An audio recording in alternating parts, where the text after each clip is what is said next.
Magandang gabi sa inyo lahat. Kumusta kayo? Nandito ako para tumulong na maging masarap at mahimbing ang tulog ninyo. Kwentuhan ko kayo ng iba't iba maikling kwento na nakakaaliw. Sarap tagang balikan ang mga kwentong bayan na ikinukwento ng ating lula, nanay, mama, lolo, tatay, o papa. Noong tayo ay bata pa.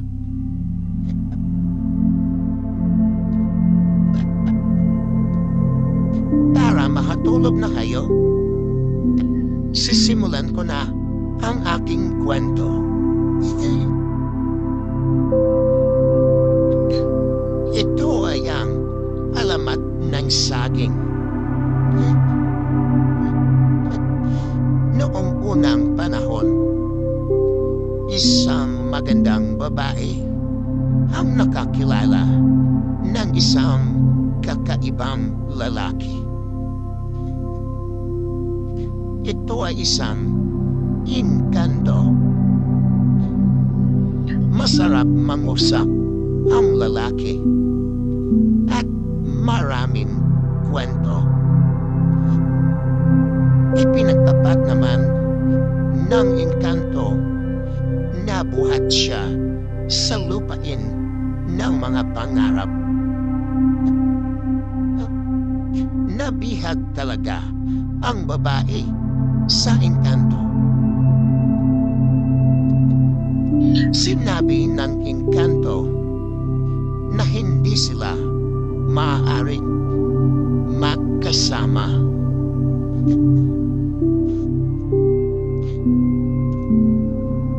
Gayunman, umibig ang babae sa lalaki.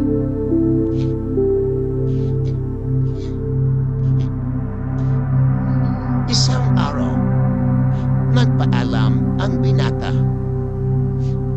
Sinabi niyang iyon na ang huling pagkikita nilang dalawa. Nagpaalam ang inkanto. Ngunit hindi nakatiis ang babae. Ayaw niyang palisin ang lalaki. Mahigpit niyang ginawakan ang kamay ng lalaki para huwag itong makaalis. Pero nawala ang lalaki at sa matinding pagkabigla ng babae, naiwan sa kanya ang kamay nito. Nahintakutan ang babae. Dali-dalin niya ang kamay sa isang bahagi ng bakuran.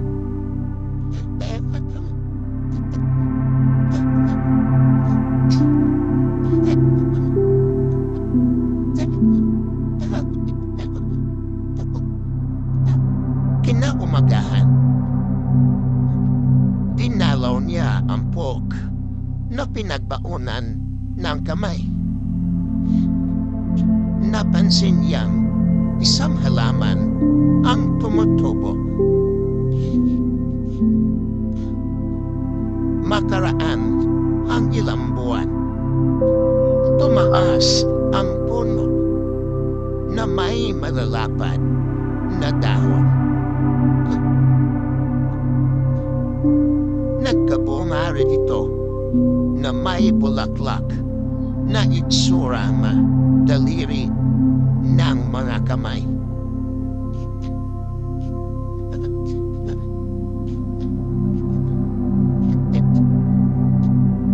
Ito ang tinatawag na saging ngayon.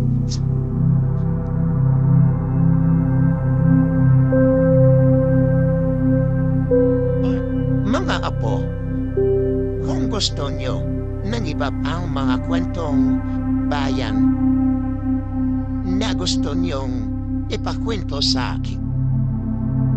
I-comment niyo lang sa ibaba para malaman kung interesado rin kayo sa mga kwentong Pilipino.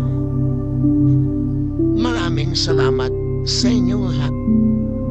Naway mahimbing ang pagtulog ninyo ngayong gabi.